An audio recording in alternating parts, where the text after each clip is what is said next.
지금 총선을 앞두고 더불어민주당 공천관리위원회에서 2차 경선 지역 심사 결과를 발표했는데 눈에 띄는 지역이 있습니다. 바로 금태섭 의원의 지역구 서울 강서갑의 추가 공모 그리고 조응천 의원의 지역구는 3자 경선으로 결정이 됐다고 합니다. 먼저 김성환 평론가님, 사실 두 의원, 금 의원도 그렇고 조응천 의원도 그렇고 좀 소신발언 많이 한 두 의원이기 때문에 사실 좀 눈밖에 나서 이런 결과가 나오지 않았냐 이렇게 보는 시각도 존재하거든요. 아마 그런 인식 때문에 언론에 지금 두 지역이 눈에 이렇게 꼽히는 모양인데요. 네네. 제가 볼 때는 그런 건 아닌 것 같고요. 그래요? 예. 왜냐하면 17곳을 지금 다시 공모를 받는다는 거 아닙니까? 네. 그러니까 현역 의원 단수 공천이 될 수밖에 없는 지역. 그러니까 네. 현역 의원만 공천 신청한 지역들도 전부 다 경선을 붙이겠다는 거예요. 예, 예. 얼마 전에 50여 곳을 그 공천 결과를 발표하지 않았습니까? 네네. 그러니까 그곳 안에도 역시 청와대 참모들이 다 포함되어 있었지만 단수 공천이 아니고 다 경선으로 들어가는 그런 방식의 공천을 선택했거든요. 네네. 이 얘기는 뭐냐면 그러니까 청와대 참모 그리고 현역 국회의원들도 다 기득권 인정하지 않겠다. 네. 모두 다 경선을 붙이겠다 이런 뜻이라고 볼 수 있습니다. 네. 그러니까 어느 두 곳만 탁 찍어가지고 그 지역만 일부러 뭐 경선을 붙이는 이런 방식으로 결정했다고 보기는 좀 어렵지 않을까 싶습니다. 예. 네, 평론가님 그런데 궁금한 게 이 금태섭 의원 같은 경우에는 뭐 대항마를 자처했던 정봉주 전 의원이 부적격 판정을 받았잖아요. 그래서 뭐 단수 공천하지 않을까 이런 예상이 있었는데 이런 경우가 흔한 건가요?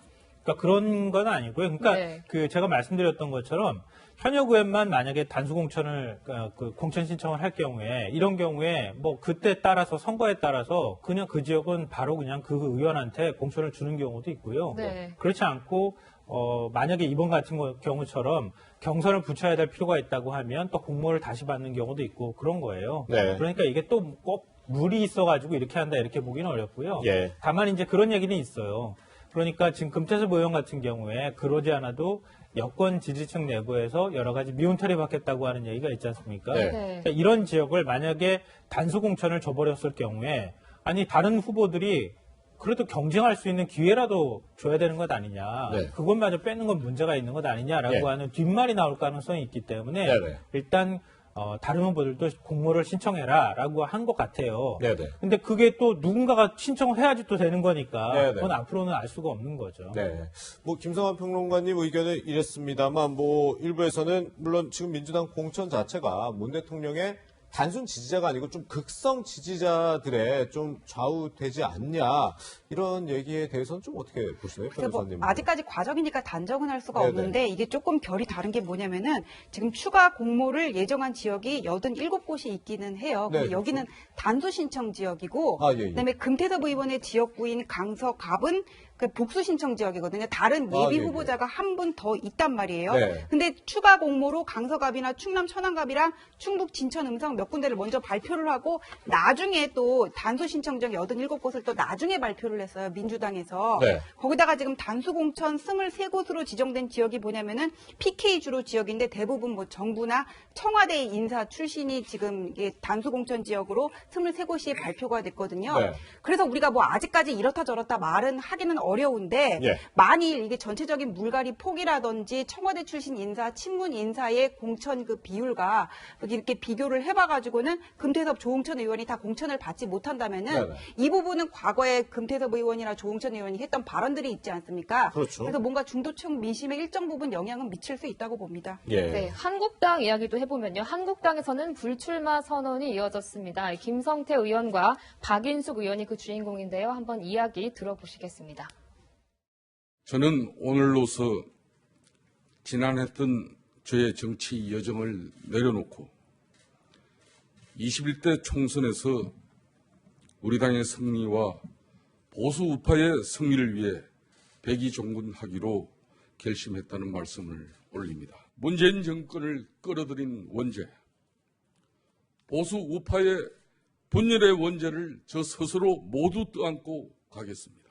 나의 벽을 깬 모범적이고 바른말 하고 열정적인 여성 정치인이 되고자 혼신을 다하여 의정활동을 하였습니다.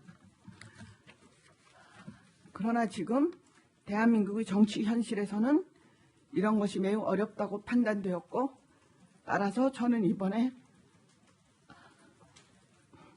총선에 불출마합니다.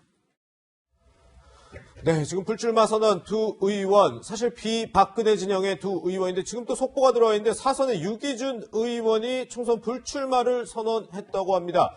부산을 지역구로 둔 사선의 유기준 의원이 또 불출마를 선언했다고 하는데 먼저 전재현 변호사님, 앞서 저희가 보여줬던 두 사람은 사실 비박근혜 진영에 포함된다고 할 수 있는데 유기준 의원 같은 경우는 박근혜 정부에서 해수부 장관 지낸 친박 핵심 의원인데 이게 좀 그동안의 양상과 좀 다른 것 같기도 하네요. 네, 그러니까 그런 점에서 좀 더 의의가 있다고 보고 사실상 뭐 TK 지역이라든지 친박 의원들 중에는 지금까지 불출마 선언을 한 사람이 정종섭 의원 내놓고는 없었단 말이에요. TK에서. 예, 그런데 지금 뭐 우리가 아니라 한국당 측에서 민주당에 대해서 어떤 정권 심판론을 얘기를 한다면은 네. 뭐 공격을 당할 수 있는 게 어떤 적폐청산이란 말이에요. 그런데 과연 지난 국정농단에 대해서 책임 있는 그 세력에 대해서 청산이 이루어졌냐, 인적 청산이 이루어졌냐 보면은 한국당 측에서는 할 말이 없는 거예요. 그런데 이번에 뭐 김성태 의원이라든지 뭐 박인숙 의원에 이어서 유기준 의원이 불출마 선언을 한 거는 네. 일단 그 의의는 살 수가 있는데 네. 여기서 더 나가서 TK 지역 보수당의 깃발만 꼽으면은 뭐 당선이 가능한 지역 아닙니까? 여기서도 뭔가 추가로 불출마 선언이 이어져야 네. 그래도 뭔가 인적 쇄신을 했다 이렇게 말할 수 있는 명분이 되지 않을까 싶습니다. 네, 평론가님, 박인숙 의원 얘기도 좀 해보면은, 이 박 의원 같은 경우에는 지역구가 송파갑이잖아요. 네. 강남 3구 전통적으로 이제 한국당이 우세하다고 하는데, 여기서는 지금 첫 불출마인 것 같아요. 그러니까 지금 이종구 의원도 불출마 선언을 했거든요. 강남 네. 갑이거든요. 이종구 의원 같은 거기는 근데 경우에도. 험지로 출마하겠다 해서 조금 결은 다른 것 네, 같긴 물론 하고. 뭐 그 지역에서 빠져가지고 네, 나가주는 거니까. 왜냐하면 강남 지역 같은 경우에는 보통 전략 공천을 많이 해왔어요. 그렇죠, 예. 당에서 다른 당도 뭐 비슷하긴 하지만, 네네. 그러니까 전략 공천 지역으로 나름 당에, 그러니까 공간에 뭔가 공천을 할 때 숨통을 좀 틔워줄 필요가 있다. 이런 네. 판단을 한 것으로 보이고요. 예. 네. 제가 볼 땐 공간이 차원에서 적지 않은 압력을 넣었을 것 같아요. 예. 그러니까 지금 이제 유기준 의원 얘기도 하지만 지금 PK 지역 의원들은 불출마 선언한 의원들이 좀 있거든요. 네. 근데 TK 지역 의원들은 지금 없단 말이에요. 예. 그러니까 이번 주, 그러니까 내일하고 모레에 걸쳐서 영남 지역, 특히 PK하고 TK 지역 공천 면접이 있는 상황이거든요. 네네. 이게 아마 이번에 자유한국당 공천에 있어서 분수령이 될 것 같아요. 네. 그러니까 그 전에 다선 의원들이 먼저 희생하는 모습을 좀 보여줄 필요가 있고, 예. 그렇게 해야 그 이후에 TK 공천에서 물갈이 공천이 나와도 네. 의원들의 반발이 줄어들 수밖에 없는 상황이 든다. 네. 이런 판단을 좀 한 것으로 보입니다. 네. 네. 일단 이렇게 지금 보수 진영에서는 불출마 선언이 이어지고 있는 가운데 오늘 오후 2시 이제 자유한국당과 새로운 보수당 등이 합치는 미래통합당이 공식적으로 출범을 합니다. 지금 보시는 것처럼 한국당 기존 지도부에 이제 원희룡 제주지사라든지 이준석 새로운 보수당 젊은 정당 위원장, 뭐 전진당에서 김원성 씨 등이 지도부로 추가로 합류한다는 건데, 그런데 좀 눈길을 끄는 게 한 명 보수 진영의 좀 지도자라고 불리는 유승민 의원이 오늘 뭐 출범식에 불참할 가능성이 있다. 어떤 속사정이 있는 거 아니냐 이런 얘기가 나오고 있거든요. 일단 지금 새로운 보수당 쪽에서는 계속 얘기했던 거예요. 예. 새로운 지도체제는 새롭게 구성해야 한다는 게 계속 주장해왔단 예, 말이에요. 그러니까 공천관리위원회, 그러니까 김용호 위원장 체제는 그대로 유지하는 것에 동의는 하지만 당 대표라든가 당 지도부 구성에 있어서는 다시 새롭게 구성을 해야 네. 그래 헌집 허물고 새 집을 짓는다는 의미가 있지 않겠느냐 네. 이렇게 얘기가 됐는데 결국은 기존의 최고위원 체제, 그러니까 지도부 체제 내에서 추가로 최고위원들이 들어가는 정도에서 끝났거든요. 네네. 그리고 황교안 대표의 단일성 지도 체제는 그대로 인정이 됐어요. 이런 부분에 대한 일정하게 이제 불만이 좀 깔려 있는 것 같고요. 네.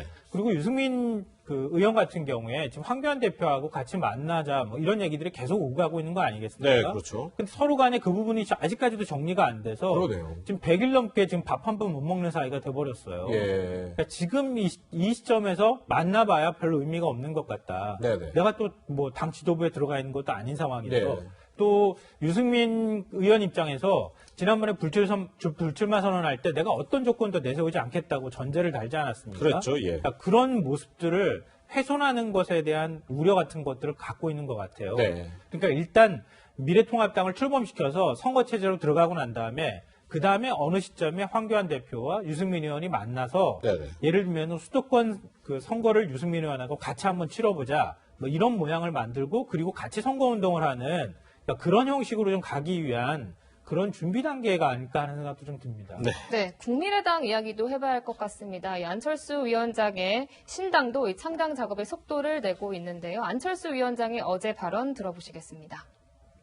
기득권 양당 체제가 그대로 존속한다면 우리나라 앞에는 세 가지 일이 생길 겁니다. 첫째, 21대 국회는 최악으로 평가받는 20대 국회보다도 더 나쁜 국회가 될 겁니다. 먹고 사는 문제, 민생 문제 더 힘들어질 겁니다. 전 국민은 반으로 나눠서 서로 싸우는 전쟁 상태에 돌입해서 거의 내전 상태를 방불케 될 것이고, 네, 여야 공천 상황과 또 정치권 총선 움직임까지 짚어봤습니다.